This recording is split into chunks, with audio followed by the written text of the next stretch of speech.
A monk is sitting by a river at midnight. He is not meditating. He is not chanting. He is just watching the water move past a single stone, over and over, the same pattern repeating in the dark. And somewhere in that quiet moment, without trying, his mind goes still. You know that feeling of a mind that will not stop. It is 11 p.m., you are lying in bed, and your thoughts are doing laps. Tomorrow's problem, yesterday's mistake, a conversation you replayed 9 times.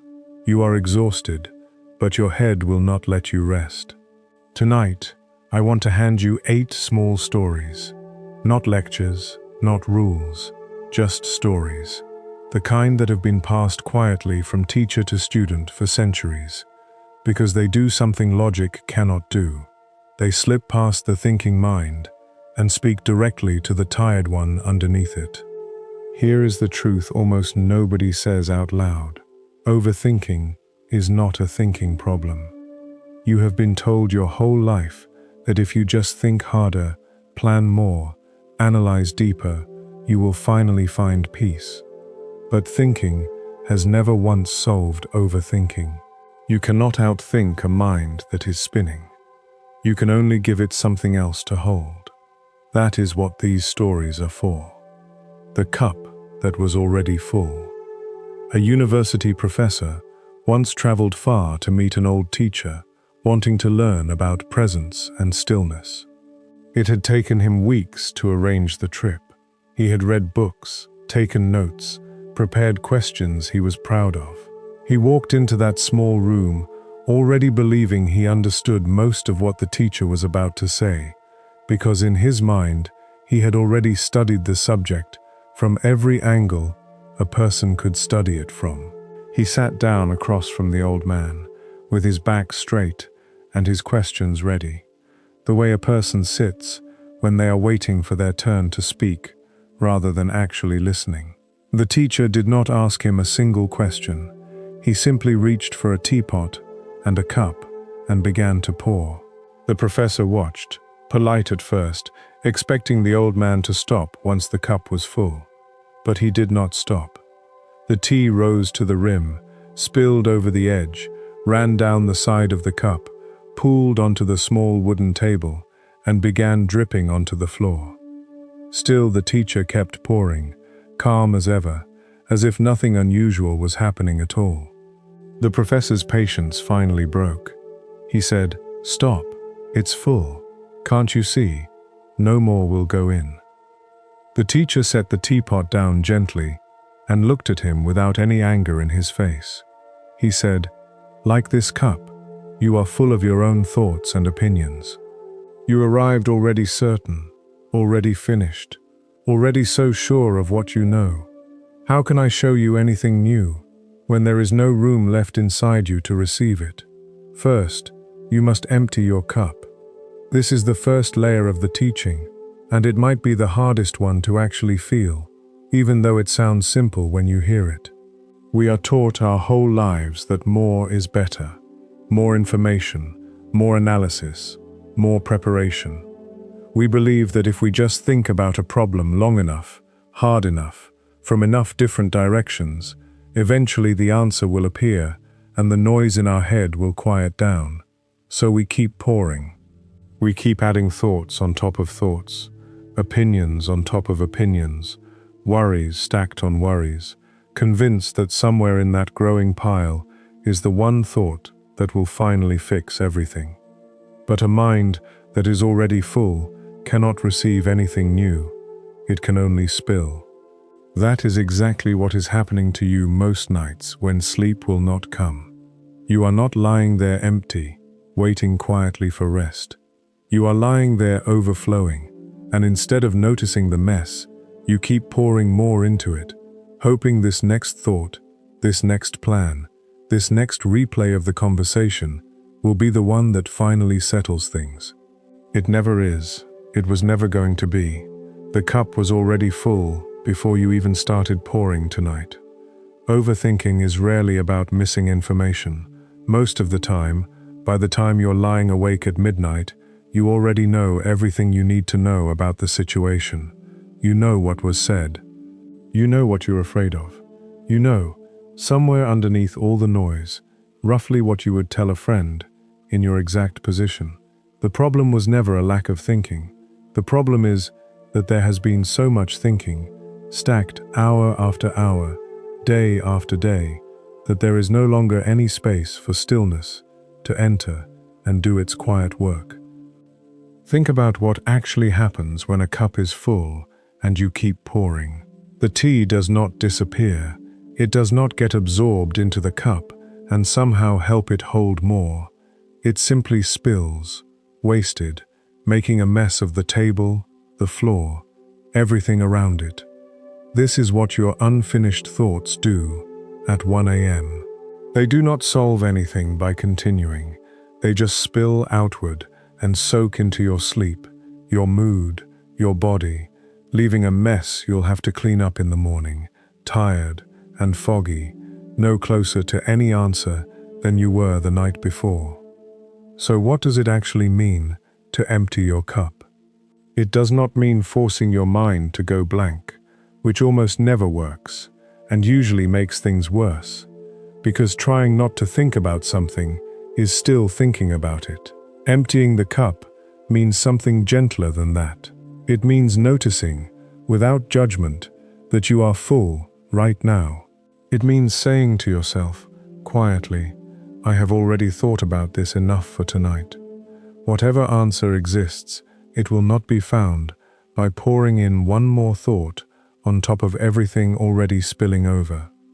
It means allowing yourself to simply stop pouring, even if the cup is still technically full, even if nothing has been resolved. You are not solving the problem by stopping. You are simply refusing to keep flooding a table that is already soaked. There is a kind of relief available the moment you stop trying to fix everything before you're allowed to rest. You have probably noticed this before without naming it. The moments right before sleep when you finally stop fighting your thoughts, not because you won the argument in your head, but because you got too tired to keep pouring. That heavy, sinking feeling of finally letting go is not defeat. It is your body doing on its own what your mind refused to do on purpose. Tonight, you don't have to wait until exhaustion forces your hand. You can choose it earlier.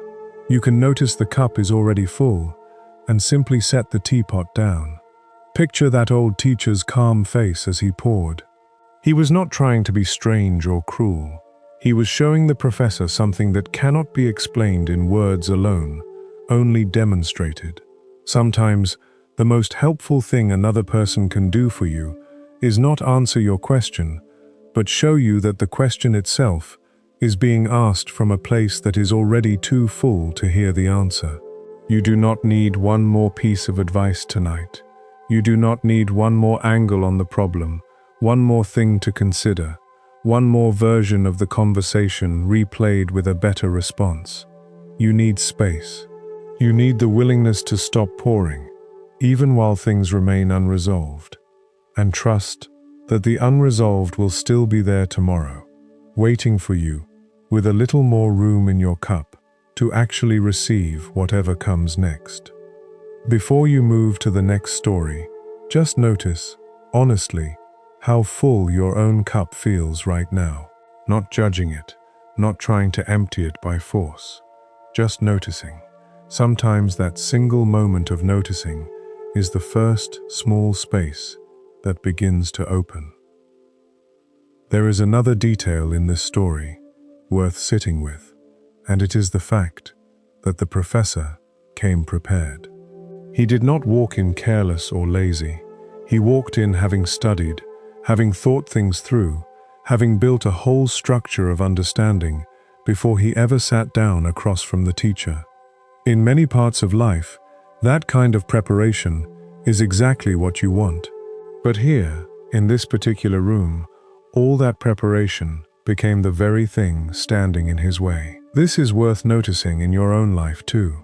The same overthinking that sometimes helps you plan a trip, or study for an exam, or prepare for a difficult meeting, can turn against you the moment the task shifts from planning to resting.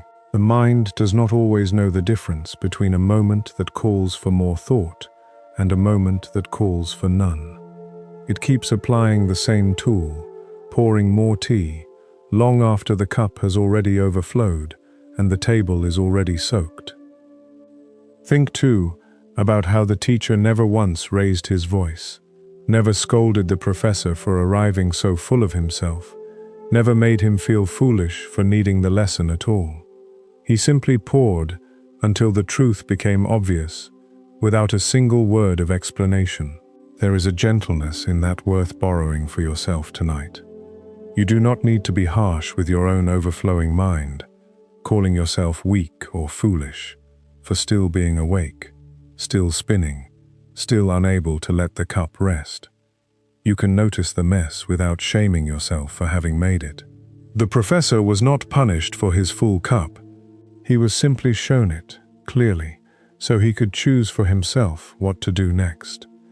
And what he did next mattered more than anything he had prepared beforehand. He did not argue with the teacher's demonstration. He did not insist that his opinions were correct, and the old man's method was strange or unnecessary. He sat with the discomfort of being shown his own fullness, and in that sitting, something in him softened enough to actually begin learning. This is often exactly the order things happen in your own life as well. First comes the noticing, uncomfortable as it might be. Only after the noticing does any real softening become possible. You cannot skip ahead to the peaceful, empty cup without first being willing to see, honestly, how full it already is. So tonight, rather than reaching immediately for one more plan, one more mental rehearsal, one more attempt to think your way into calm, try simply sitting for a moment with the fullness itself.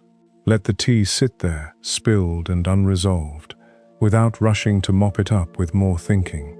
You do not need to solve the mess tonight. You only need to stop adding to it, and trust that an empty cup, even a slightly empty one, is far more capable of holding rest than one you keep insisting on filling past its edge. The two monks and the river. Two monks were walking together along a muddy road, the kind of road that forms after days of heavy rain, when the ground turns soft and every step sinks slightly before pulling free again. They had been walking in comfortable silence for hours, the way people do when they've spent enough time together that words are no longer necessary to fill every gap. At a river crossing swollen from the recent rain, they came upon a young woman standing at the edge, clearly stuck. The water was too high, the current too strong, and she had no way to cross without ruining her clothes or risking a fall. Without saying a word, the older monk walked forward, lifted her carefully, carried her across the rushing water, set her down gently on the other side, and continued on his way as if nothing unusual had happened. His younger companion followed, saying nothing at the time, but something inside him had already begun to churn. Monks were not supposed to touch women. It was one of the rules they had both been trained in since they were boys. He walked the rest of that day in silence, but it was not the same peaceful silence as before. This silence was loud with thoughts. They walked for hours. They crossed more roads, passed more villages, ate their evening meal, and still the younger monk said nothing, though his mind had not stopped replaying the river crossing since it happened. Finally, as the sun began to set and they were preparing to rest for the night, he could not hold it in any longer. He turned to his companion and said, "We are not supposed to touch women. It is against everything we were taught. How could you carry her like that, without even hesitating?" The older monk looked at him, not with anger, but with something closer to gentle surprise. He said, "I set her down by the river, hours ago. Are you still carrying her?" Sit with that question for a moment, because it is not really about the woman, or the river, or even about the rule that was technically broken. It is about the astonishing difference between the two monks in that story. One of them acted, in that moment, exactly as the moment required, and then let it go completely. The way water lets go of a stone, the instant the stone is no longer in the current. The other one carried the event for hours, turning it over and over, long after it had any relevance to anything actually happening around him. The event itself lasted maybe 30 seconds. The carrying of it lasted an entire day. This is almost exactly what happens inside your own head most nights. Something happens during the day, some comment, some mistake, some moment you wish had gone differently, and it lasts, in real time, for maybe a few seconds or a few minutes at most. But then you pick it up and you carry it. You carry it through the rest of your afternoon. You carry it through dinner. You carry it into your evening, into your bed, into the dark, quiet hours when your body desperately wants rest, but your mind is still back at that river, replaying the same crossing over and over, asking the same unanswerable questions, rehearsing responses to conversations that ended hours or sometimes years ago. The truth underneath this story is almost uncomfortable in how simple it is. Most of what keeps you awake is not actually happening anymore. It happened. It is finished. The other person involved has likely moved on with their evening, the same way that older monk moved on with his walk. But you are still standing at the edge of that river in your mind, still carrying weight that was only ever meant to be held for the length of the actual crossing. Ask yourself honestly, right now, what you are still carrying. Maybe it's something someone said to you weeks ago that you still haven't put down. Maybe it's a decision you made that you cannot undo, and some part of you believes that if you just keep carrying it, keep turning it over, you will eventually arrive at a version of events where it didn't happen, or where you handled it differently. But that is not how carrying works. The weight does not transform the past. It only exhausts the person still holding it. There is something almost freeing in realizing that you have permission to set something down, even if it isn't resolved, even if you never get the closure you think you need. The older monk did not need the younger monk's approval to set the woman down at the riverbank. He simply acted, and then released the action completely, trusting that its purpose had been served the moment it was finished. You do not need permission either. You do not need the situation to be perfectly wrapped up before you're allowed to stop carrying it tonight. Consider, too, how much energy that younger monk spent on something that had already ended.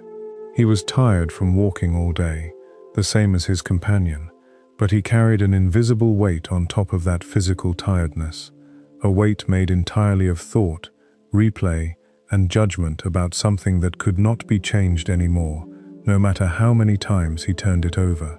This is exactly what overthinking does to your body, even though the weight is invisible.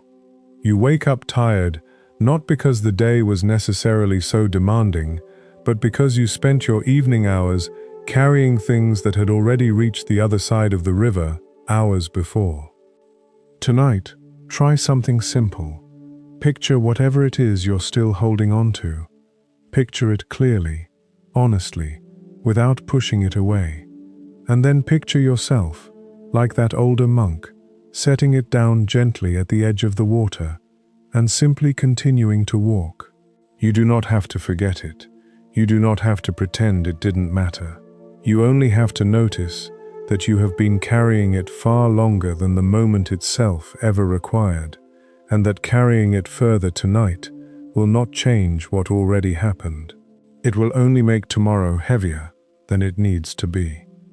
There is something worth noticing in how the older monk actually made his decision at the riverbank in the first place. He did not stand there weighing the rule against the need in front of him for very long. He saw a person who needed help, and he helped, cleanly, without the endless internal debate his companion seemed to carry instead. This is not because he didn't value the rules he had trained under for years. It is because he trusted himself to act rightly in the moment, and then trusted the moment to be complete once the action was finished. His companion, on the other hand, could not seem to trust the moment as finished.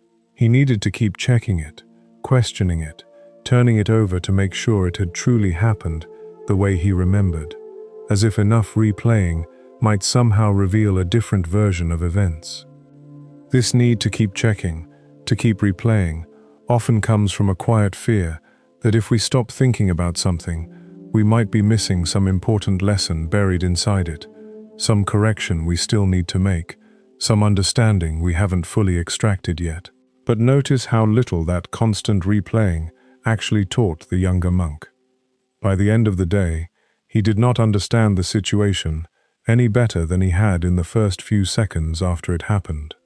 He simply understood himself as more tired, more agitated, and no closer to peace.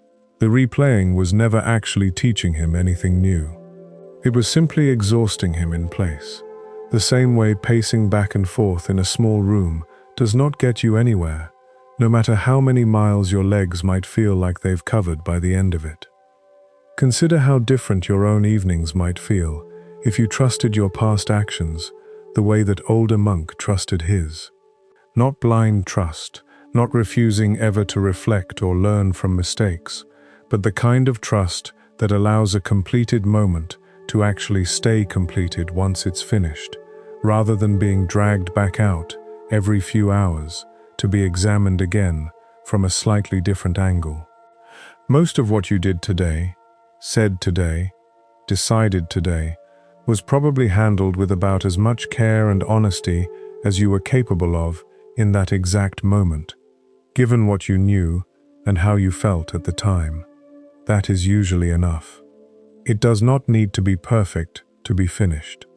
Picture the river itself for a moment, the actual water in that story, cold and moving fast after all that rain.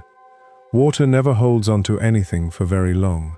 It touches a stone, moves around it, and continues on toward wherever it's going, without turning back to reconsider whether it handled that particular stone correctly. There is a kind of wisdom in that motion worth borrowing tonight. You do not have to become a river completely unfeeling and untouched by everything you encounter, but you can borrow just a little of that motion, that willingness to touch a moment fully, and then continue moving instead of circling endlessly back around the same stone, wondering if you should have moved around it differently. The farmer whose horse ran away. An old farmer lived at the edge of a small village, working the same land his family had worked for generations. One morning, his prized horse broke through the fence and ran off into the hills, gone without a trace. Word spread quickly, as it does in small villages, and by the afternoon his neighbors had gathered at his gate, shaking their heads, telling him how terrible his luck was, how unfair it seemed, after everything he had already been through that year. The old farmer listened to them patiently, nodded, and simply said, "Maybe." His neighbors were puzzled by his response, expecting grief or anger, but he offered nothing more than that single word. A few days passed, and just as quietly as it had disappeared, the horse returned, trotting back through the same broken fence. Except this time, it wasn't alone. It had brought 3 wild horses back with it, animals worth a small fortune to a farming family. The same neighbors returned to his gate, this time celebrating, telling him how incredibly lucky he was, how the story had turned around in the most remarkable way. The old farmer listened to them again, nodded again, and again said only, "Maybe." Not long after, his only son attempted to tame one of the wild horses. It threw him hard to the ground, and he broke his leg badly enough that he would walk with a limp for the rest of his life. The neighbors returned once more, this time with sympathy, telling him how cruel fate had been, taking away his son's strength right when the family needed him most for the harvest. The old farmer, once again, simply said, "Maybe." Then, within the month, soldiers came marching through the village, taking every able-bodied young man to fight in a war that would claim most of their lives. When they reached the farmer's home and saw his son's broken leg, they passed him by, leaving him behind with his family, while every other young man from the village was taken away. The neighbors returned one final time, amazed now, telling the old farmer how fortunate his family truly was in the end. And the old farmer, unchanged through every twist of the story, still only said, "Maybe." There is something almost unbearable about how much we want to label things the moment they happen. Something goes wrong, and immediately we call it a disaster. Something goes right, and immediately we call it a triumph. And then, because the mind loves nothing more than building on whatever label it has already chosen, we begin constructing entire towers of thought on top of that first judgment. If it's a disaster, we start imagining every terrible consequence that might follow. If it's a triumph, we start imagining every wonderful thing it guarantees. Either way, the mind keeps building, floor after floor, on a foundation that was only ever a guess made in the very first moment. This is exactly the kind of overthinking that steals your sleep the most, because it isn't really about the actual event anymore by the time you're lying in bed. It's about the tower you've built on top of it. Something happened today, maybe a conversation that didn't go the way you hoped, or a decision that didn't turn out the way you planned. And instead of simply noticing what happened and waiting to see how it unfolds, you immediately decided what it meant. You decided it was terrible. You decided it proved something about you, or about your future, or about how things are always going to go from here. And now, hours later, you are not lying awake thinking about the actual event. You are lying awake thinking about the tower of meaning you built on top of it, most of which hasn't even happened yet. The old farmer refused to build that tower, not because he didn't feel anything, not because he was made of stone, but because he understood something most of us forget in the heat of the moment. The story is not finished. Whatever just happened to you today, whatever comment was made, whatever mistake occurred, whatever plan fell apart, it is still, right now, tonight, only one chapter in a book that has many more pages left to be written. You do not actually know yet what it means. You only know what it looks like at this exact moment, from this exact angle, with this exact amount of information, which is almost never the whole picture. Think about how many times in your own life something that felt like a disaster in the moment later turned out to be the very thing that redirected you toward something better. And think about how many times something that felt like wonderful luck later revealed complications you never saw coming. If the old farmer had been right there in your life, watching each of these moments unfold, he would have said the same word every single time. Maybe. This does not mean you should feel nothing, or pretend not to care, or force yourself into some flat, emotionless calm you don't actually feel. The old farmer clearly felt each event as it happened, otherwise there would be no story here worth telling. What he refused to do was rush ahead of the story, deciding its final meaning before the story had even finished unfolding. That is the real skill hidden inside this simple tale, not the absence of feeling, but the patience to let the chapter end before writing the moral. Tonight, whatever you're spinning on, whatever event from today or this week has convinced your mind that it already knows exactly what this means for your future, try borrowing the old farmer's single word, not as a way of dismissing what you feel, but as a way of gently interrupting the tower building. Maybe this isn't what it looks like right now. Maybe there are chapters ahead you cannot see yet from where you're lying tonight. You do not need to finish the story in your head before you're allowed to rest. The story will keep writing itself whether you stay awake for it or not. Notice how patient the old farmer was, not just in the words he chose, but in the pace of his entire response to a story that kept twisting and turning over weeks and months.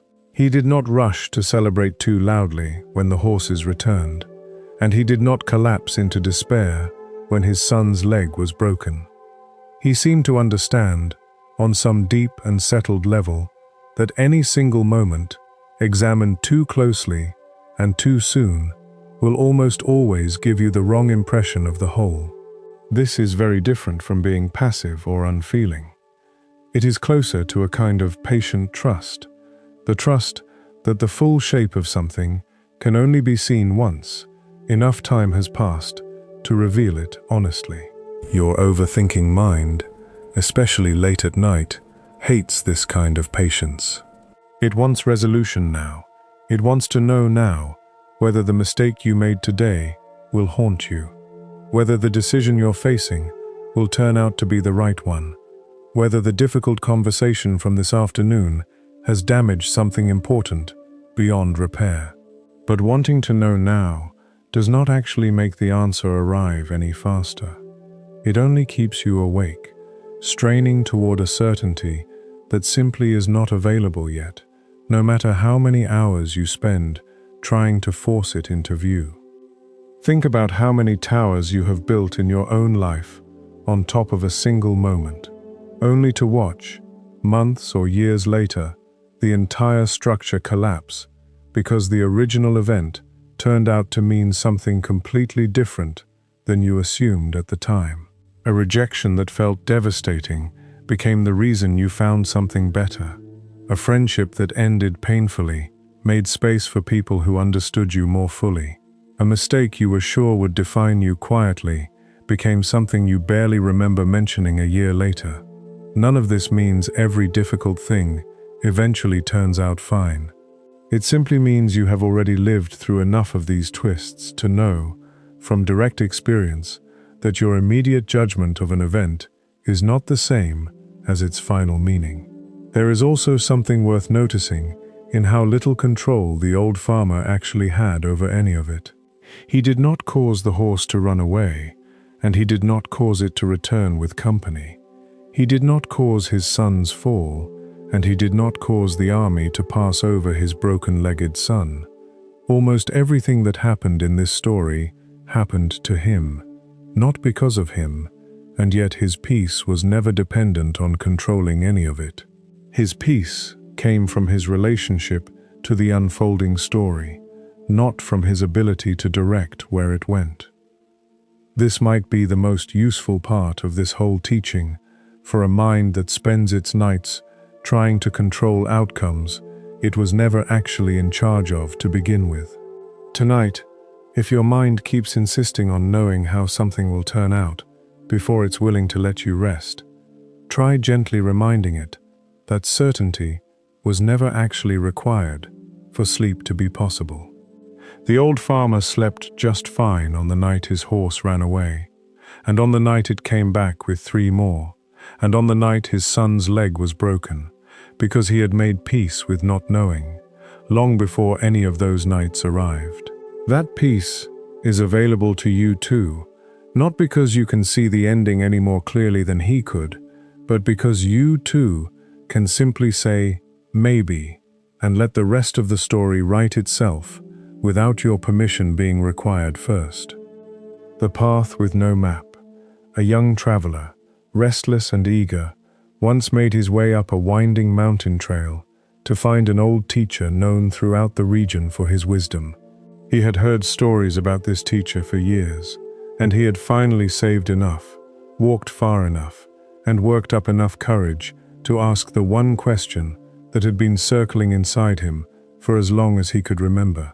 When he finally found the old man sitting outside a small hut, he asked, breathless from the climb, "Which road leads to peace of mind?" The old teacher did not answer with words at first. He simply stood, walked a few steps, and pointed toward a narrow path that disappeared almost immediately into a thick, low-hanging fog. "That one," he said. The young traveler stared at the path, unable to see more than a few steps ahead into the gray mist, and immediately his mind filled with questions. But where does it lead? How far is it? Is it dangerous? Will I get lost? What will I find along the way? He asked question after question, each one more urgent than the last, needing some kind of certainty before he was willing to take even a single step forward. The old teacher said nothing more. He simply raised his hand and pointed again toward the same fog-covered path, the same unclear beginning, offering no additional information, no matter how many times the question was asked in a different way. Eventually, standing there in the silence between them, the young traveler began to understand something the old man had not needed to say out loud. The teacher was not being cruel, and he was not withholding information to seem mysterious or important. He was being completely honest, in the only way this particular truth could be told. No one, no matter how wise, can hand another person a map for a road that only they can walk. This is exactly the trap your mind falls into almost every single night, usually without you noticing it happening. You lie down, tired, ready for rest, and instead of simply closing your eyes, your mind opens a familiar list of questions about tomorrow, or next month, or some far-off future you cannot possibly see clearly from where you currently stand. What will happen if this doesn't work out? What will I do if that conversation goes badly? How will I handle it if things don't turn out the way I'm hoping? Your mind wants a map. It wants certainty laid out clearly before it. It wants every twist and turn of the road revealed in advance, before it's willing to let you rest. But peace has never worked this way. No matter how many nights you spend demanding it to, you cannot map out a future you have not yet walked into. You can only prepare yourself, as best you can, for the next visible step, and then trust that the step after that will become visible once you've actually arrived close enough to see it. This is not a comforting idea if what you're looking for is certainty, but it is deeply true, and there is a different kind of comfort hidden inside it once you stop fighting it. Notice how much of your nightly spinning is really just your mind demanding a map for fog it cannot possibly see through yet. You are trying to solve tomorrow's conversation before tomorrow has even arrived. You are trying to resolve a decision that doesn't need to be made for another 2 weeks. You are trying to plan for outcomes that haven't happened, might never happen, and depend on details you simply do not have access to tonight. This is not preparation. This is your mind pacing back and forth at the edge of a fog-covered path, refusing to take a single step until the entire journey has been revealed in advance, which it never will be, not for you, not for anyone. The young traveler eventually did walk that path, one uncertain step after another, and the story goes that the fog began to thin the further he walked, not because it disappeared all at once, but because each step revealed just enough of the next one to keep him moving forward safely. This is almost always how it actually works, in real life, far more often than we give it credit for. You do not need the whole map tonight. You need one honest, doable step you can actually take tomorrow morning, and the willingness to trust that the step after that will reveal itself once you're close enough to see it clearly. There is something almost merciful in this, if you let yourself feel it instead of fighting it. You are not actually required to have all the answers before you're allowed to sleep. You are not failing by not knowing exactly how things will unfold. Not knowing is not the same as being unprepared. It is simply the nature of walking any road that hasn't been walked yet. Every single person who has ever found peace at the end of a difficult stretch of life walked into fog at some point, without a full map, trusting that the path would reveal itself one visible step at a time. Tonight, instead of demanding the entire road be shown to you before you're willing to rest, try asking yourself a much smaller, much kinder question. Not, how will everything turn out, but simply, What is the one small step in front of me right now? You do not need to solve the whole mountain tonight. You only need to trust that the path continues to exist, even inside the parts of it you cannot yet see, and that tomorrow, once you're standing closer, more of it will reveal itself than you can possibly imagine from here. Think for a moment about how strange it would actually be if the old teacher had been able to answer every one of the young traveler's questions in full detail. Imagine if he had said, "The path is exactly 4 days long. You will meet 3 difficulties along the way. Here is exactly how to solve each one, and at the end you will feel exactly this particular kind of peace." Even if such an answer were possible, something about it would have cheated the traveler out of the very thing he was seeking. Peace of mind is not simply information delivered in advance. It is something built through the actual walking, through the small adjustments made along the way, through the traveler's own growing trust in his ability to meet whatever the fog reveals, one step at a time. A map handed to him in full would have made him dependent on the map, not capable on his own. This is worth remembering the next time you find yourself demanding total certainty from your own life before you're willing to move forward, or even before you're willing to rest. Certainty, even if it were somehow possible to obtain, would not actually build the part of you capable of handling whatever comes. That part is built exactly the way the young traveler built it, by walking forward without the full picture, discovering that you were more capable of handling the fog than you assumed you'd be before you actually entered it. Notice too how much your body already knows how to do this, even while your mind insists it cannot. You have walked through fog before, metaphorically speaking, more times than you probably give yourself credit for. Times when you didn't know how a difficult season would end, and it ended anyway, often in ways you couldn't have predicted from where you were standing at the start. Your mind tends to forget these past crossings the moment a new patch of fog appears, treating each new uncertainty as though it were the very first one you've ever faced, when in truth, you are far more experienced at this than the anxious voice inside your head wants to admit. There is a particular kind of exhaustion that comes specifically from demanding a map that doesn't exist yet, different from the exhaustion of an actually difficult day. It is the exhaustion of resistance, of pushing against a fog that was never going to clear simply because you pushed harder against it. The old teacher's silence, his refusal to explain further, no matter how many times the question was asked, was not a withholding of kindness. It was, in its own way, an invitation to stop pushing against the fog and simply enter it, trusting that entering was always going to reveal more than standing at the edge demanding answers ever could. So tonight, when your mind reaches for the questions it cannot yet answer, how will this turn out?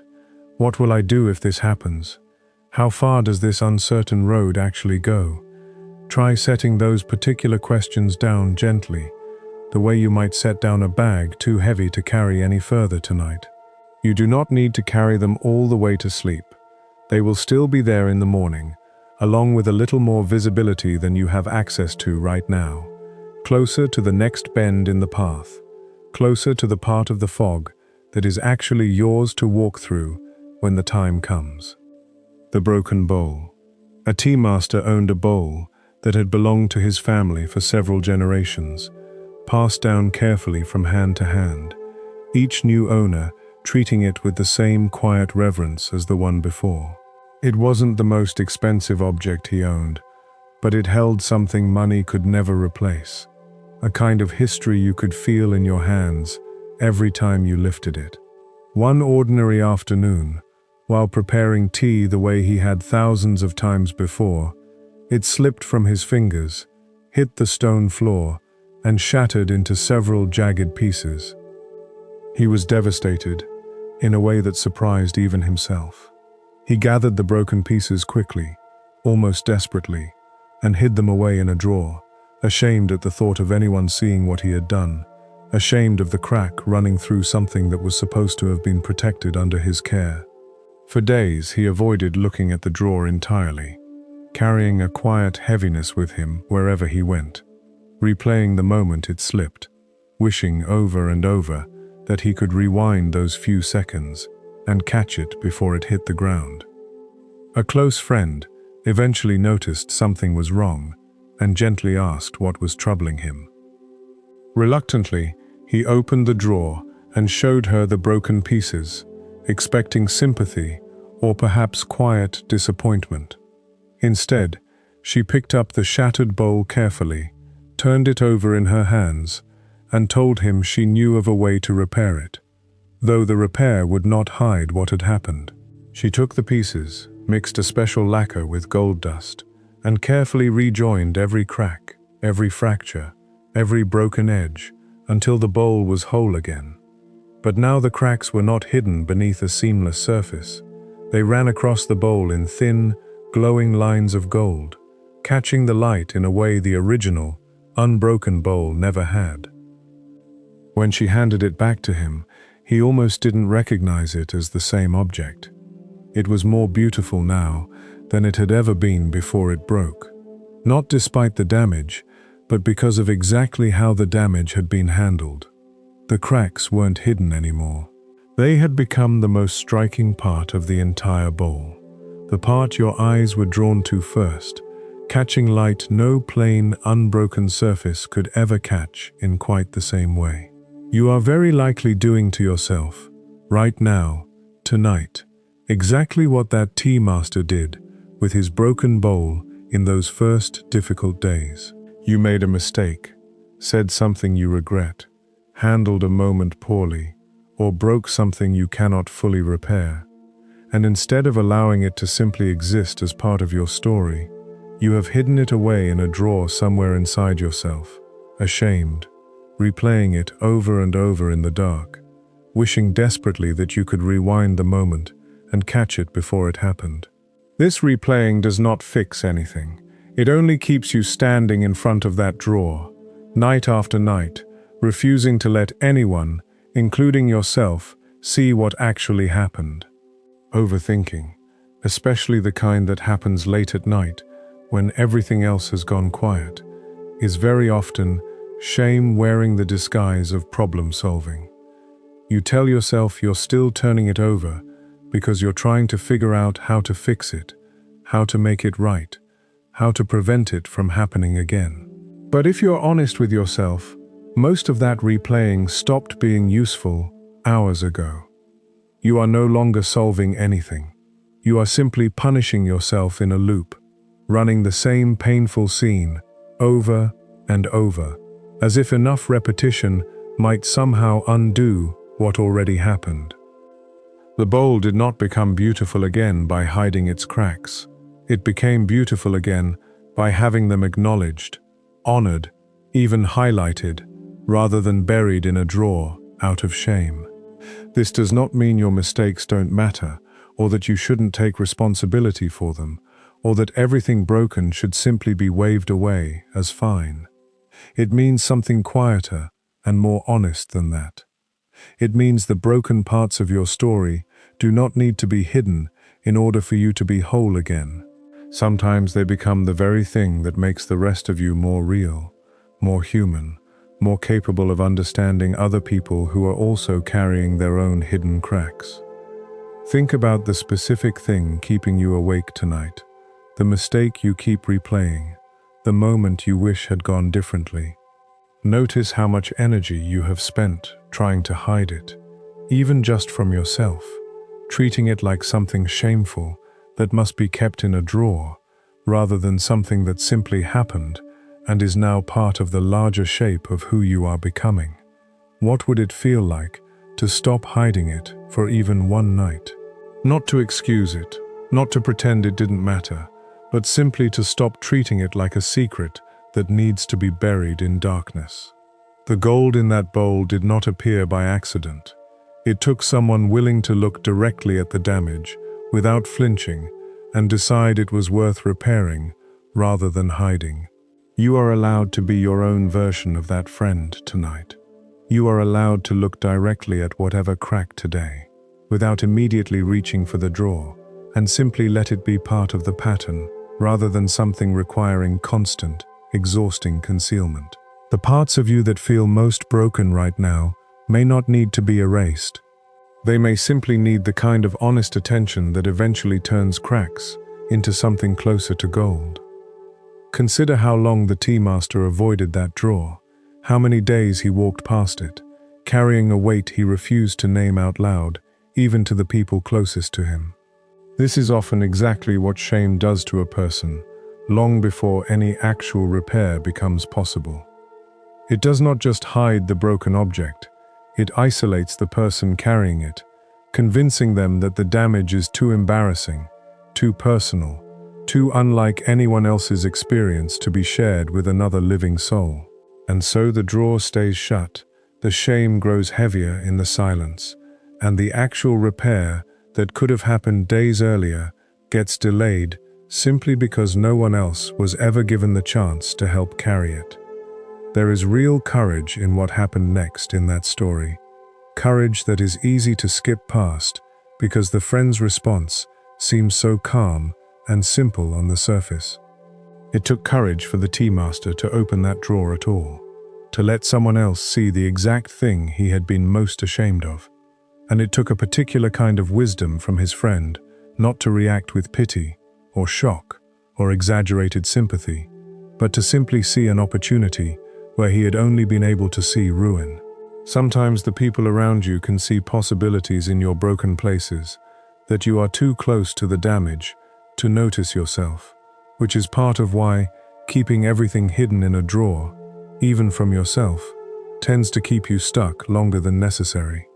Think about the specific mistake keeping you awake tonight, and notice how much of its weight comes from the mistake itself, and how much comes from the isolation of carrying it entirely alone, replaying it silently instead of ever describing it out loud to another person, or even fully to yourself in plain, unashamed language.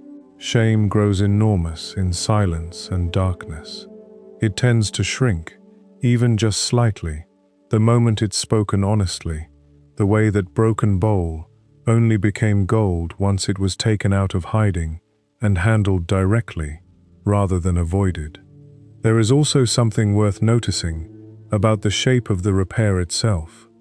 The gold lacquer did not attempt to make the bowl look as though it had never broken.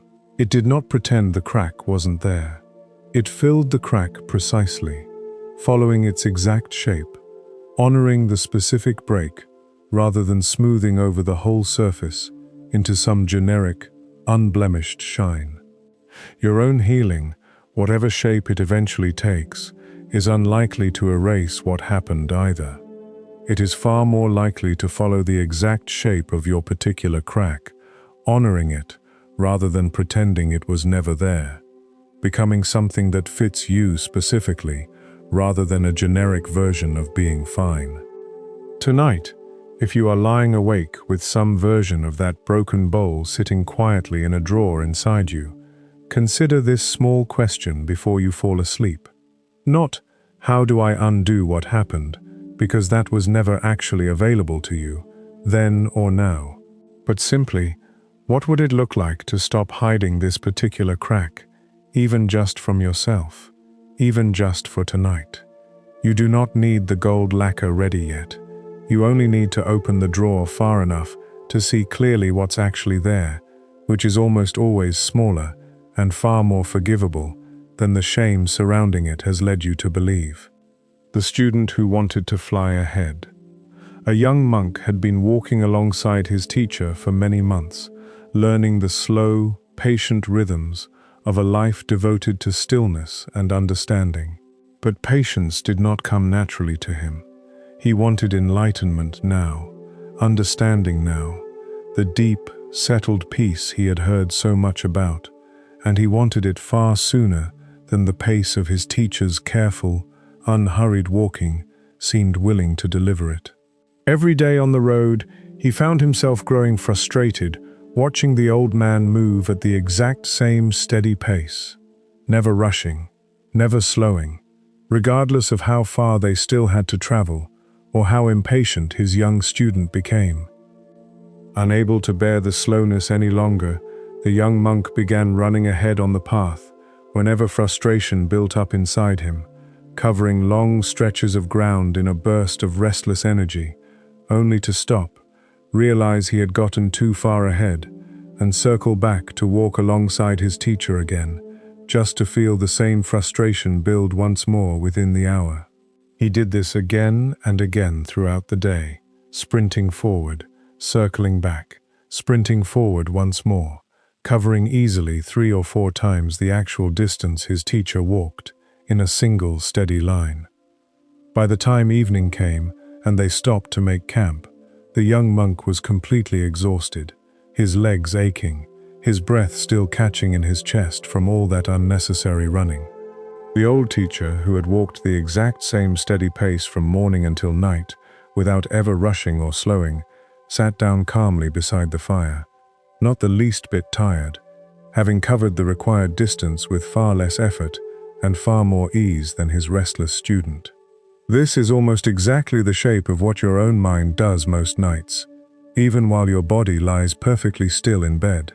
You are not physically running anywhere, but your thoughts are doing precisely what that young monk did on the road, sprinting ahead to a conversation that hasn't happened yet, circling back to something that was said last year, sprinting forward again to a worry about next month, circling back once more to a regret from years ago, covering enormous imaginary distances while your actual body remains exactly where it has been the entire time, lying quietly in the dark, going nowhere at all. Notice how exhausting this actually is, even though none of it involves any physical movement. Your heart rate rises slightly with each imagined scenario. Your muscles tense with each replayed conversation. Your breathing shifts subtly with each worry about a future that has not arrived. By the time morning comes, you often wake up feeling as tired as if you had actually run somewhere all night, because, in a very real sense, your nervous system believed you had.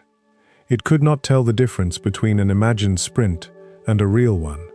It responded to both the same way, with the same depletion, the same wear, the same cost. The old teacher was not tired at the end of that day, not because he cared less, not because he had somehow mastered some difficult secret unavailable to the rest of us, but simply because he stayed exactly where his body actually was, one step at a time, refusing to run ahead toward a destination that would arrive on its own schedule, regardless of how urgently he wished to reach it sooner.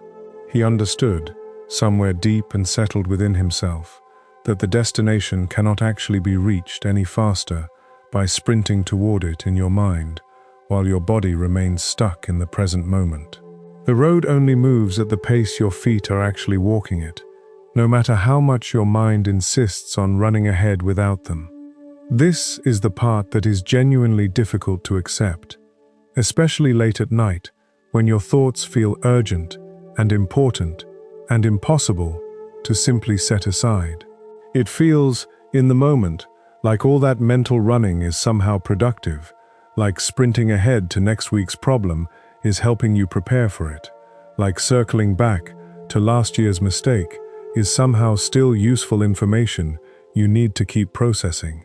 But notice, honestly, how often that running actually produces anything useful.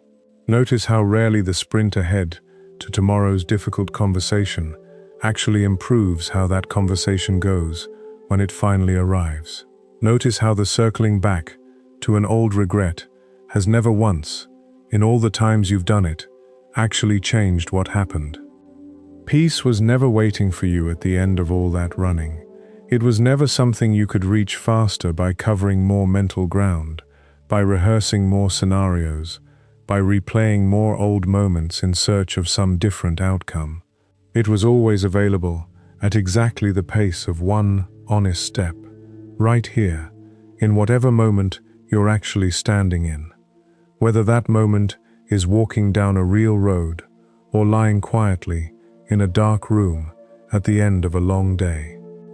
Tonight, when you notice your mind beginning to sprint ahead, or circle back, running its familiar loops the way that young monk ran his.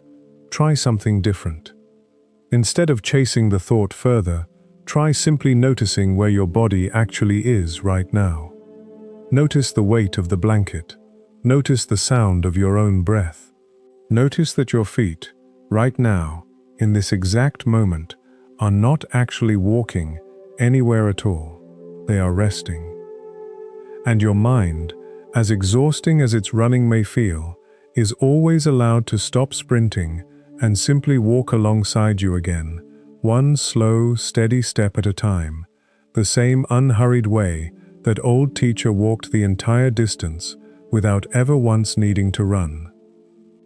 There is a particular kind of impatience buried underneath all that running, worth naming honestly rather than glossing over. The young monk did not run ahead because he was lazy or careless. He ran because he genuinely wanted peace, wanted it badly, wanted it more than almost anything else in his life at that point. His impatience came from caring deeply, not from indifference. This is likely true of your own restless mind as well. The reason it keeps sprinting toward tomorrow's problem, or circling back toward last year's regret, is rarely because you don't care enough to let it rest. It is usually the opposite.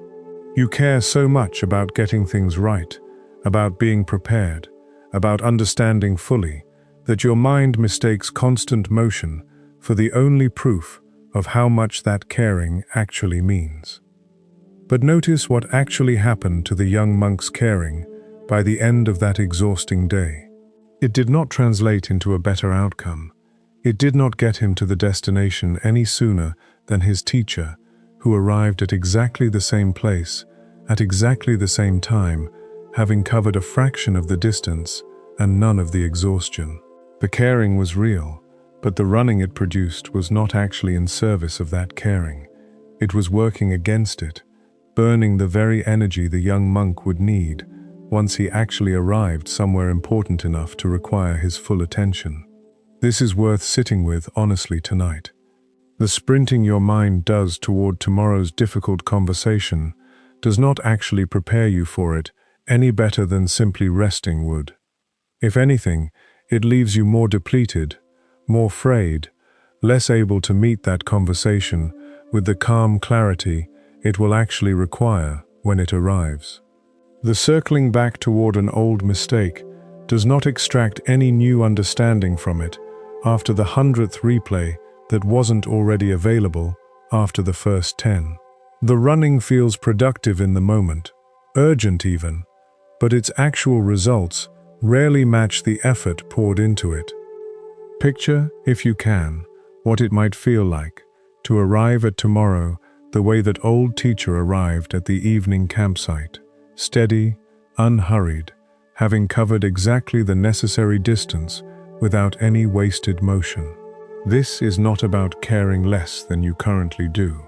It is about trusting that your caring does not require constant sprinting in order to remain real.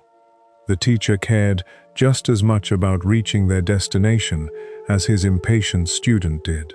He simply trusted that walking steadily, one step fully present at a time, would get him there just as surely, and with far more left in him once he arrived.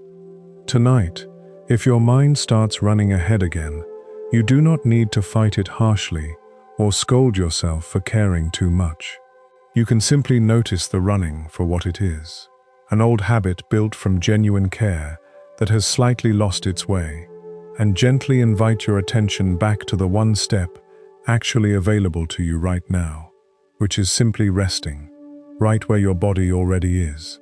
Trusting the road ahead will still be there tomorrow, walked one honest step at a time, without needing you to have already run every mile of it tonight in your head. The empty boat. A man was rowing his small boat alone across a wide lake, thick fog settling low over the water, the way it often does in the early morning hours, before the sun has fully burned it away. He moved slowly and carefully, unable to see very far in any direction, focused entirely on the sound of his own oars cutting through the still water. Without warning, something struck his boat hard from the side, jolting him forward, nearly knocking him from his seat. Startled and immediately angry, he spun around, ready to shout at whoever had been careless enough to row straight into him without any warning at all. He opened his mouth, already forming the sharp words he intended to say, already feeling his frustration building at the thought of someone else's carelessness, disrupting his peaceful morning on the water. But as the fog shifted slightly and thinned just enough for him to see clearly, he realized the boat that had struck him was completely empty. No one was rowing it, no one was steering it. It had simply broken loose somewhere upstream, drifting freely with the current and the wind, bumping blindly into whatever happened to be in its path, his boat included, with absolutely no intention behind the collision at all. The anger he had been building just seconds before disappeared almost instantly, evaporating the moment he understood there was no one to direct it toward. He sat there for a moment in the settling fog, oddly calm now, watching the empty boat drift slowly away from him, carried onward by the same current that had carried it into him only moments before, indifferent to the whole encounter, moving on toward whatever it would eventually strike next.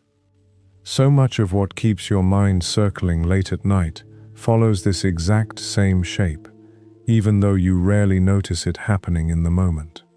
Something hits you during the day, a sharp comment, an unanswered message, a decision someone made that affected you without asking, and almost immediately, your mind fills in a story about the person steering that boat. You imagine what they must have been thinking.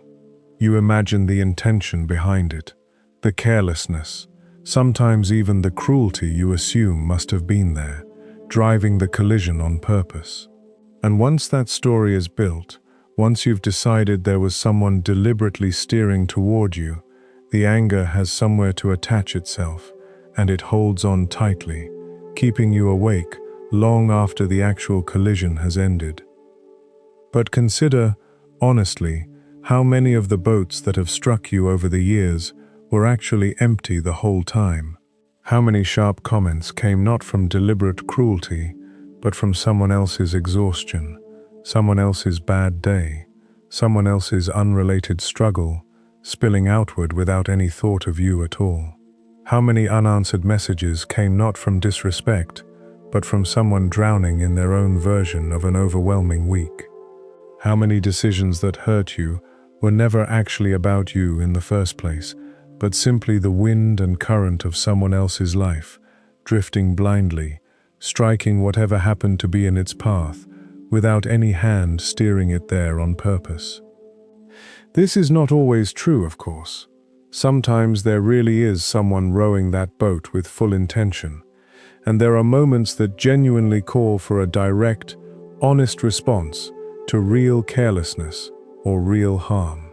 But far more often than we like to admit, especially in the smaller collisions that keep us awake at night, the boat was empty the entire time, and the anger we're carrying has nowhere real to land, because we built an entire steering hand out of fog and assumption, giving shape to something that was really just drifting.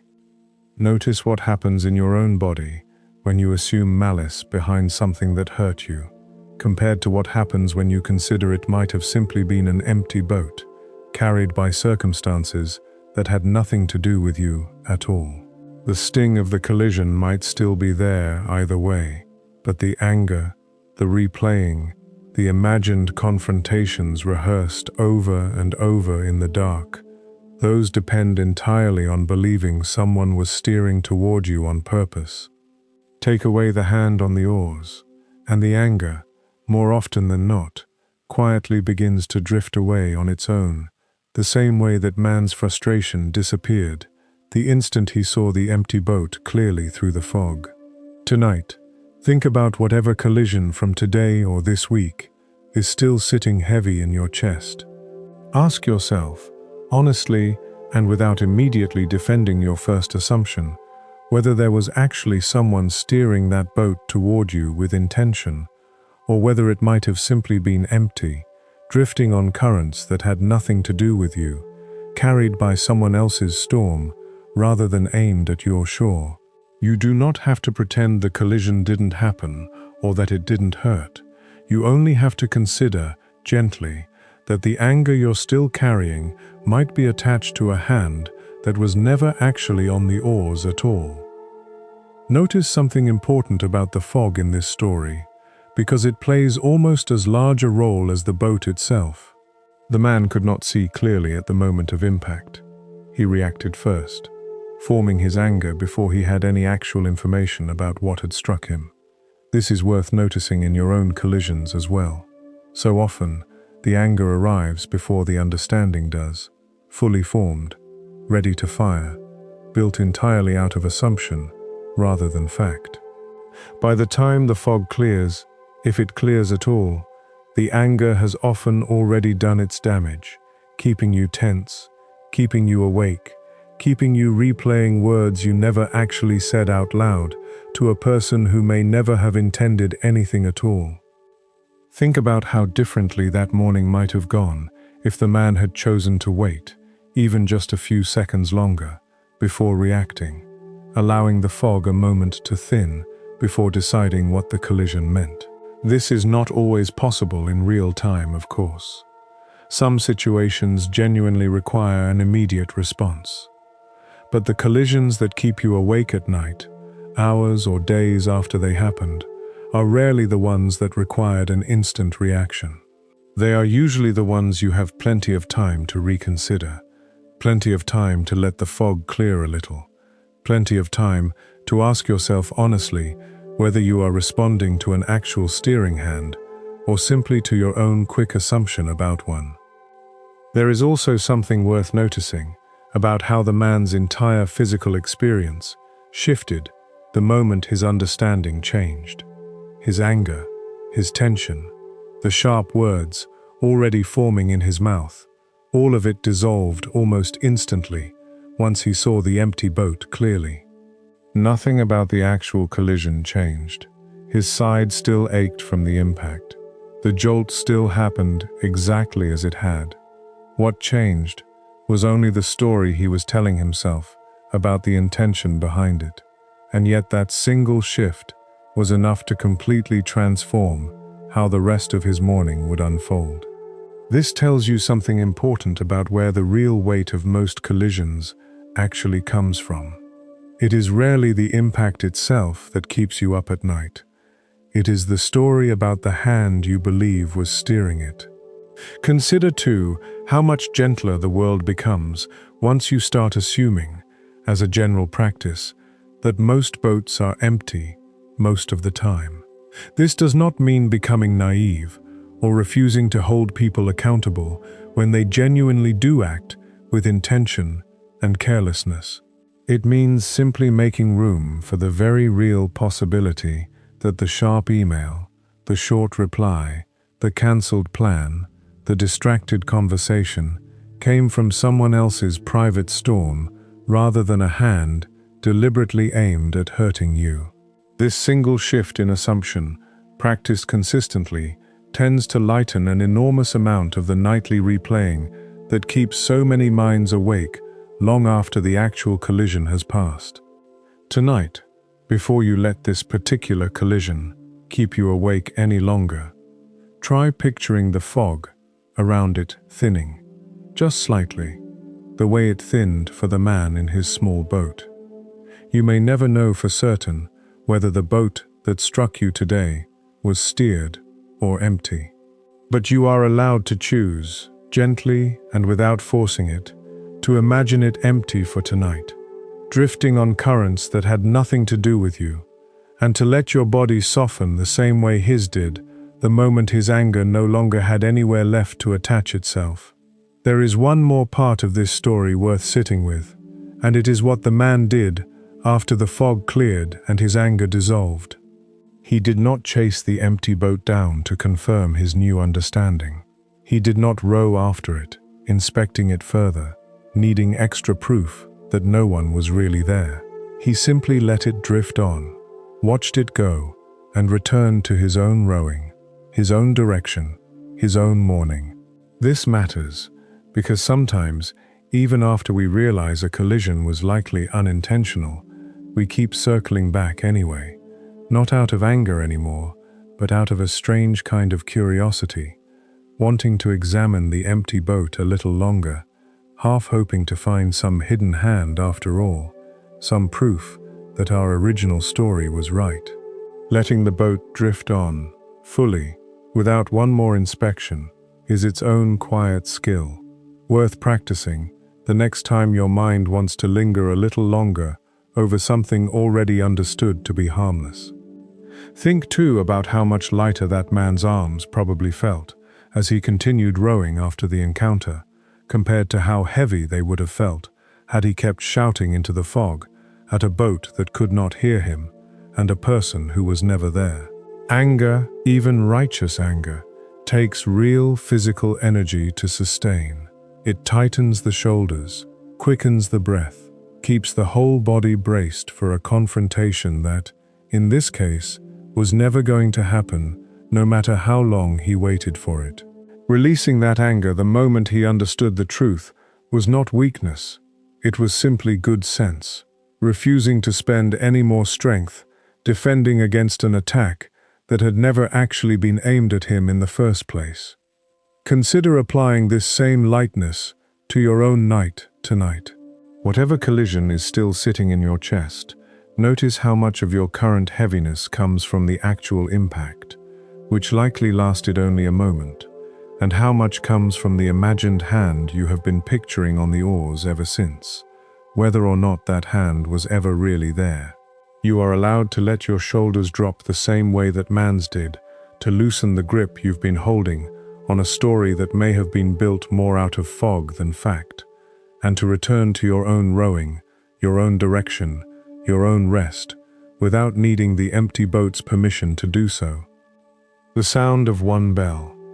A student, tired of the constant noise inside his own head, once approached his teacher with a question that had been troubling him for a very long time. He asked, quietly and honestly, "When will my mind finally be quiet?" He had tried everything he could think of: more discipline, more effort, more careful analysis of his own thoughts. And still the noise inside him never seemed to fully settle, no matter how hard he tried to force it into silence, through sheer will alone. The teacher did not answer with an explanation. Instead, he reached for a small bell sitting nearby, lifted it, and rang it once, a single clear note filling the quiet room around them. He told the student to listen carefully to the sound until it had completely disappeared, and to tell him the exact moment it did. The student closed his eyes and listened intently, straining every part of his attention toward catching the precise instant the ringing faded into nothing, determined to identify the exact edge where sound ended and silence began. He listened for a long time, far longer than the sound actually seemed to last, trying desperately to pinpoint that exact threshold, that precise moment where the bell's note crossed over into true silence. But no matter how carefully he listened, he could never quite catch it. The sound seemed to fade so gradually, so gently, that there was no clear line to mark where it ended, and silence truly began. Eventually he opened his eyes, frustrated, and admitted he could not find the exact moment at all. The teacher smiled gently and explained that this was exactly the point. "You cannot find the precise edge where sound becomes silence," he said, "because you were trying to catch it with more thinking, straining and analyzing and searching, when all that was actually required of you was to simply listen without needing to catch or name the exact moment anything happened at all." This is precisely what you have likely been doing to your own mind, night after night, without realizing it. You have been trying to think your way into quiet, believing that if you just analyze your thoughts carefully enough, trace them back far enough, understand them completely enough, you will eventually locate the exact point where the noise stops and stillness begins. But a quiet mind was never something you could catch through more careful thinking. Thinking, no matter how careful or precise, is still noise. You cannot use noise to locate silence, any more than that student could use straining attention to catch the exact edge of a fading bell. A quiet mind is not caught. It is not analyzed into existence, not solved like a puzzle with a final correct answer waiting somewhere at the bottom of enough careful consideration. It arrives the same way that bells sound faded, softly, gradually, without a clear announced moment, and it can only be met with the same soft, undemanding kind of attention you would bring to listening to a sound fade naturally, rather than the tense, searching kind of attention you bring to solving a difficult problem. Notice the difference between these two kinds of attention, because it matters more than it might seem at first. There is the attention of searching, straining, analyzing, the kind you use when you're trying to solve something, find something, catch something before it slips away. And there is the attention of simply listening, resting, allowing something to happen at its own pace, without needing to control exactly when or how it happens. Almost every night, when sleep won't come, you are using the first kind of attention, the searching kind, on a problem that only responds to the second kind, the listening kind. Try this yourself, right now, if you're reading this at the end of a long day, with your mind still spinning from everything that happened. Take a breath. And instead of trying to think your way into calm, simply listen to it the way you would listen to that bell fading. Notice the inhale. Notice the small pause at the top of it. Notice the exhale, longer and slower, sinking down and out of you. Do not try to catch the exact moment it ends. Do not analyze whether you're doing it correctly. Just listen to it happen, the same soft way you would listen to any fading sound in a quiet room, trusting that it will complete itself without needing you to manage every part of the process. Notice, too, how much effort the student put into a task that actually required none at all. He strained his ears, tightened his focus, leaned forward as though physical effort might somehow help him catch something as delicate as a fading sound. This is exactly what overthinking does to the search for calm. It applies effort to a task that only responds to release. You cannot tense your way into relaxation. You cannot strain your way into stillness.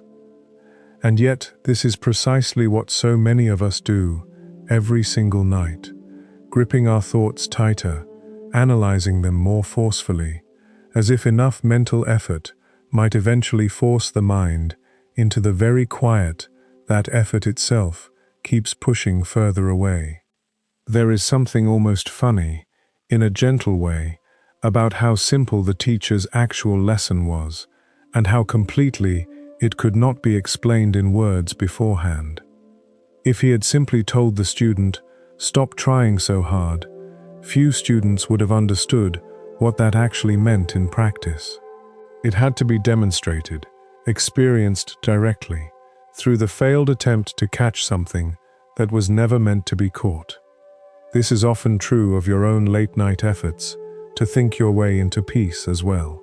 You could be told 100 times to simply relax, to simply let go, to simply stop trying so hard, and none of it would land the way it lands when you actually notice, directly and for yourself, that all your straining tonight has produced only more noise, never the silence you were originally straining toward.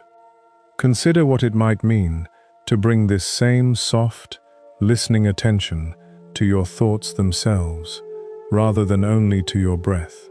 Not analyzing each thought, not trying to solve it or argue with it or figure out exactly where it came from, but simply noticing it arise, the way you would notice a sound arising in a quiet room, and then noticing it fade, the way that bell eventually faded, without your needing to chase it or hold on to it, or catch the precise moment it disappeared. Thoughts, much like sound, do not actually require your management in order to complete their natural arc. They arise, they linger for a while, and left undisturbed, they fade. The same way every sound in the world eventually returns to the silence it came from. This does not mean every thought fades quickly, or that some particularly heavy ones won't return again and again throughout the night. But even those heavier, more persistent thoughts tend to soften slightly the moment you stop straining against them. The same way muscles clenched too tightly for too long begin to ache more than muscles simply left to rest in their natural position. Your mind, tonight, does not need you to solve it. It needs you to stop gripping it quite so tightly, to let your attention rest the way you might rest your hand open rather than clenched into a fist, ready to simply notice whatever arrives rather than chase it down and demand it explain itself before it's allowed to fade. This is not a technique that fixes everything instantly, and it will not stop every thought from arising tonight or any other night. But it offers something different than more thinking ever could. It offers a small, quiet space where you are not trying to solve your own mind, only listening to it, the way you might listen to a bell you rang once, a long time ago, still fading somewhere in the room around you, softer and softer, without needing you to catch the exact edge where it finally becomes silence. There is something worth noticing too about why the teacher chose a bell for this particular lesson, instead of simply telling the student to sit quietly and empty his mind. A bell gives the ears something real to hold onto at first, a clear, undeniable sound before it asks anything difficult of the listener. It does not demand instant silence. It offers a doorway into silence, easing the student toward it through something he could actually hear, rather than asking him to locate an abstract stillness he had no way of recognizing yet. This is worth remembering the next time someone, or some part of yourself, tells you to simply clear your mind and think of nothing. That instruction alone is often too abstract to actually follow. But listening to one breath, one small sound, one single point of attention, the way the student listened to that bell, gives your mind something real to hold before it's asked to let go of everything else. Consider trying this again, slowly, before you finish reading tonight. Not with a bell, since you likely don't have one beside your bed, but with the sound of your own breath, or even the quiet hum of the room around you. Whatever soft, ordinary sound happens to be present right where you already are. Let your attention rest there, gently, the way the student's attention rested on that fading note, without straining to control what happens next. If a thought interrupts, you do not need to fight it or scold yourself for losing focus. You can simply return your attention to the sound again, the same soft way, as many times as needed, trusting that this returning, not the perfect, unbroken focus, is actually the entire practice. Notice, finally, how the story does not end with the student achieving a permanently silent mind, free of every future thought for the rest of his life. It ends with him understanding something simpler and more usable than that, a shift in how he related to the search for silence, rather than a final arrival at some permanent finished state. This might be the most honest thing worth carrying with you from all 8 of these stories tonight. None of them promise a mind that never overthinks again. They offer something quieter and more realistic than that, a slightly different way of relating to the thoughts that will keep arising anyway, tonight and tomorrow night, and many nights after that, met a little more gently each time, the way that bell was finally met, not with more straining, but with the simple willingness to listen until it faded entirely on its own. Here is the one thing underneath all 8 stories, the thing your overthinking mind has been quietly avoiding this whole time. You believe that if you just think about it enough, turn it over, examine every angle, Replay every version, you will eventually arrive at peace. But peace was never at the end of that road. Every single one of these stories points to the same secret. The mind doesn't get quiet by winning the argument inside itself. It gets quiet the moment you stop needing to win it. The cup empties not by more pouring, but by pausing. The traveler finds the path not by mapping every step, but by taking one. You are not going to think your way out of overthinking. You are only going to set it down. Remember that monk by the river at the start of this. He wasn't fighting his thoughts. He wasn't analyzing the water. He was just watching it pass, the way the old farmer watched his fortunes shift without rushing to name it, the way the young monk eventually learned to walk instead of run, the way that bell simply faded into silence without needing to be caught. Your mind, tonight, doesn't need one more solution. It needs what that river had, permission to just keep moving, without you gripping every ripple. Set down what you've been carrying since this morning. You've held it long enough. If even one of these stories loosened something in your chest tonight, let this channel be the quiet place you come back to the next time your mind won't stop spinning.